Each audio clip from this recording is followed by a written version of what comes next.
નમસ્કાર, પ્રણામ, સ્વાગત છે તમારા એક નવા વિડીયોમાં। મિત્રો, પસંદ આવે તો વિડીયોને લાઇક, શેર અને નવા હોય તો ચેનલને સબસ્ક્રાઈબ જરૂરથી કરજો। શ્રીમદ દેવી ભાગવત। શ્રી કૃષ્ણ અવતારે દેવી મહિમા। વ્યાસજી કહે, હે જન્મંજય, દેવી ભગવતીએ આ ધરા પૃથ્વીનો ભાર ઉતારવાનો માટે અવતાર થયા। એ તો માત્ર નિમિત્ત છે। એટલે યોગ માયા એ દેવોને કહ્યું, તમે સૌ તમારી પત્નીઓ સાથે ધરાતલ પર પધારો। મેં પહેલાંથી જ વિચારી રાખ્યું હતું કે મૂર્ખ અને દુષ્ટ એવા તમામ રાજાઓનો નાશ કરી નાખું। જરાસંઘ પ્રભૃતિ એવા તમામનો નાશ થઈ જશે। માટે કરીને તમે સૌ ગોકુળમાં તમારી પત્નીઓ સાથે જન્મ લો।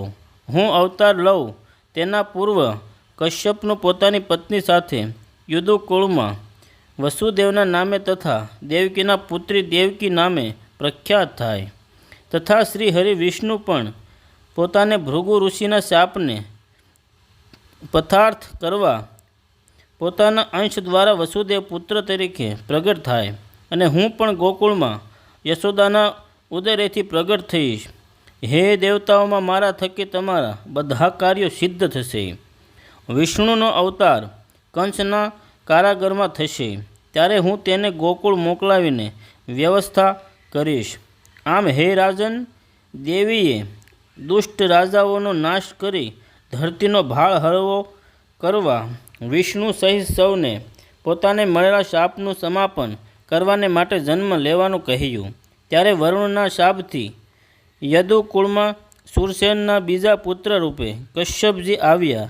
ત્યારે તેમનું નામ વસુદેવ થયું। એ સમયે મથુરાના રાજા ઉગ્રસેન હતા। તેમના પુત્રોમાં સૌથી મોટો કંસ હતો। વરુણે કશ્યપજીના પત્ની અદિતિને પણ એ જ શાપ આપેલો હતો। તેથી તેઓ દેવકીના રૂપે પ્રગટ થયા। તેમનું નામ દેવકી એવું થયું। આ દેવકીનો વિવાહ દેવ વસુદેવ સાથે કર્યો અને માતાજીની ઈચ્છા આ દેવકી અને વસુદેવ ત્યાં શ્રી હરિ વિષ્ણુ ભગવાનને પોતાના અંશ રૂપે પુત્ર થઈ પ્રગટ થયા। ત્યારે તેમનું નામ શ્રી કૃષ્ણ રાખવામાં આવ્યું।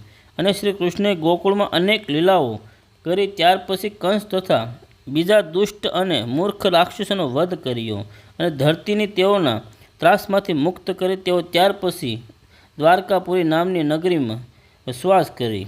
જય ભગવાન।